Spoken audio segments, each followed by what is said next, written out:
ছোট্ট একটা ভিডিও, তার মধ্যে দেখাবো আমি বিয়েবাড়িতে কী কী খেয়েছি। তো প্রথমে ভেজিটেবল চপ অ্যান্ড সস দিয়ে দিয়েছিল, তারপরে দিয়েছিল রাধাবল্লভী আর চানা মশলা।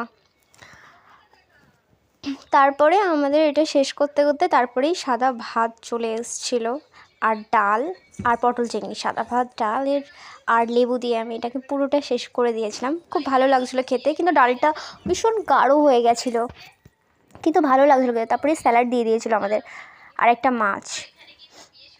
মাছটা আমি প্রথমে ভেবেছিলাম ভালো হবে, কিন্তু ভীষণ তেল তেল ছিল, তার জন্য অতটা খাইনি আমি। আর রাইস দিয়েছিলো, তারপরেই চিকেন চলে এসেছিলো। রাইস, চিকেন আর স্যালাড দিয়ে খেতে খুবই ভালো লাগছিলো আমার। তারপরে আমি এটাকে পুরোটা শেষ করলাম।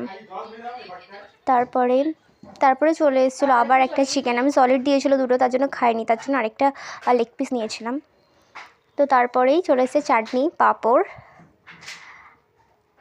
এটাও খুবই ভালো লাগছিলো চাটনিটা খেতে। তারপরে এরকম বসেইছিলাম, কিছু আসছিল না। তারপরে দিল দই, কালাকাঁদ। 3টে মিষ্টি দিয়ে ফেলেছে, আমি 2টো দেবে 3টে দিয়ে ফেলেছে। তারপরে আমি আর নিইনি। বাই সবাইকে।